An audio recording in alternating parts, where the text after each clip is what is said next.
बचना मुश्किल है। जब हर तरह से बात हो गई तब मेरे पति ने कहा कि तू शिव पुराण सुनती है, चल अपन दोनों शंकर जी के मंदिर चलते हैं।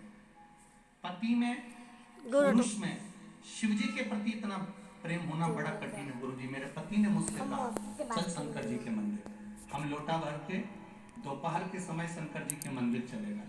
शिव जी पर हमने जल चढ़ाया, जल उठाया, बेलपत्र को भी लेकर आ गए। हॉस्पिटल में जाकर हमने डॉक्टर से कहा आप बोल रहे हो कि अब ये वेंटिलेटर भी काम नहीं कर रहा, सपोर्ट नहीं ले रहा, अगर इनकी अंतिम समय चल रहा है तो हमको इनके मुंह में थोड़ा सा ये शिव जी का जल डाल दे दो। चारों तरफ मशीनें लगी हुई थी, पूरी नलियां लगी हुई थी। उनको डॉक्टर ने मना कर दिया कि हम हॉस्पिटल में कोई पानी इनके मुंह में नहीं देने देंगे। जब बहुत विनती करी, हमने कहा एक काम करो, ये गंगा जल समझकर उनको अंतिम बिंदु में दे दीजिए। हमने डॉक्टर से विनय करा, तब डॉक्टर ने कहा ठीक है आप दे दो। 2 बूंद शंकर जी पे चढ़ा हुआ जल कान में श्री शिवाय नमस्तुभ्यम कहकर उनके मुख में डाला। गुरुदेव उसी के 5 मिनट बाद उनके शरीर में हलचल होना प्रारंभ हो गई, और शरीर में हलचल होना प्रारंभ हुआ। और दूसरे दिन वेंटिलेटर से हमारे मामा जी को उतार दिया, और बाबा की कृपा से जो उनकी किडनी दोनों खराब हो गई थी, वो किडनी भी काम करना चालू कर दी। ये शिव तत्व है।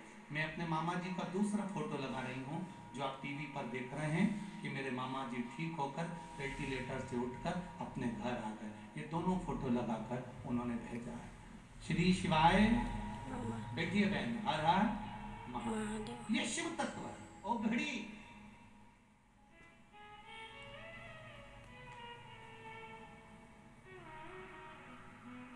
फिर निवेदन करूंगा कि बेटमा की पावन धरा पर विधायक श्री विशाल जी पटेल, श्री जगदीश जी पटेल इस पावन शिव महापुराण की कथा को करवाए हैं।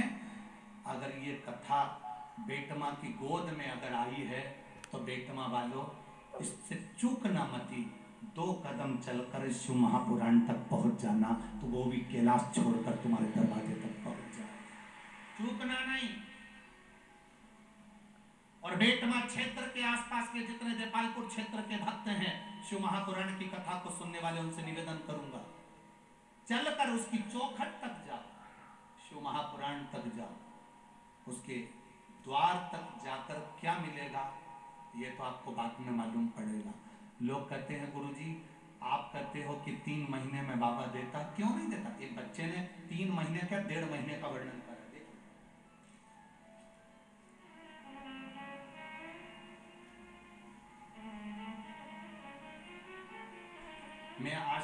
मैं अभिषेक परमार, निवासी बेटमा, इंदौर, मध्य प्रदेश। अभिषेक परमार, कहीं बैठे हो तो हाथ हिला सकते हैं। मैं अभिषेक परमार, मेरी 12वीं की कक्षा क्लास होने के बाद कॉलेज भी गया। फिर मैंने सोचा कि अपना बिजनेस किया जाए। मैंने मेरा स्टार्टअप किया अपने नगर बेटमा में ही। मैंने काम धंधा चालू करा, कुछ ही समय चला और मेरा वो कार्य चल नहीं पाया। हताश हो गया, सब कुछ करने का मन अब छोड़ दिया। बहुत कुछ करना चाहा गुरुजी, पर नहीं हो पाया। जब हार गया तब मेरी माता ने कहा कि तू एक काम कर, अब तेरा अगर बिजनेस नहीं चल रहा, काम नहीं चल रहा, तो 1 लोटा जल शिव जी को चढ़ाना प्रारंभ कर। मैं रोज अपनी माता के कहने पर 1 लोटा जल चढ़ाना प्रारंभ कर दिया। जिसके पास जाता था वो मुझे धुतकार कर भगा देता था। जहां जहां जाता था वहां से लोग मुझे रत्तन मार कर भगा देते थे। पर जब से शिव जी को जल चढ़ाया, मेरे काम ने ऐसी उन्नति पकड़ ली गुरुदेव, जो धुतकारते थे आज वो मुझे गले से लगाते हैं। ऐसा मेरा महादेव है, ऐसा मेरा शिव तत्व है, ये मेरा शंकर, ये मेरा उग्रणी है। नहीं आए कोई,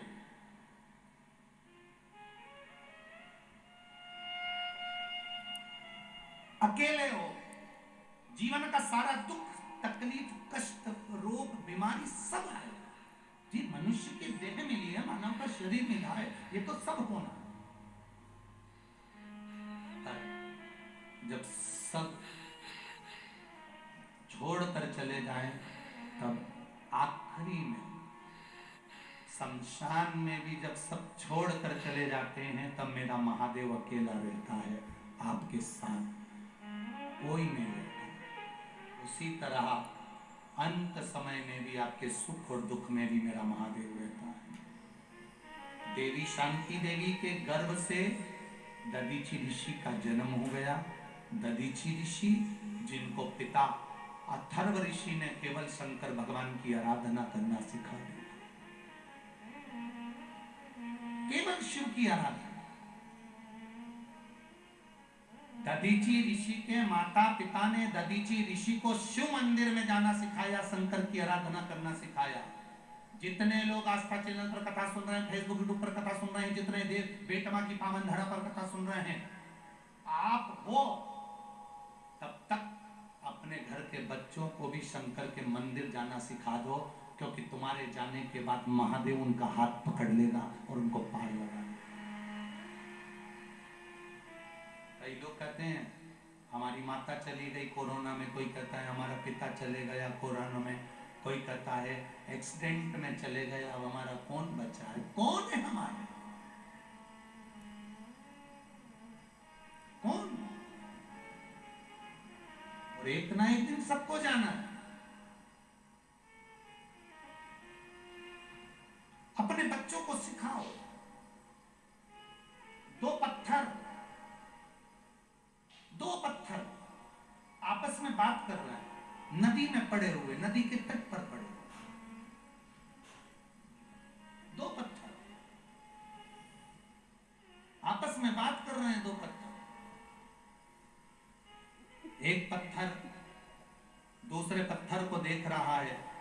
एक पत्थर बड़ा चिकना सा, गोल मटोल सा, एकदम चिकना, एकदम सुंदर, चमकदार, बड़ा सुंदर।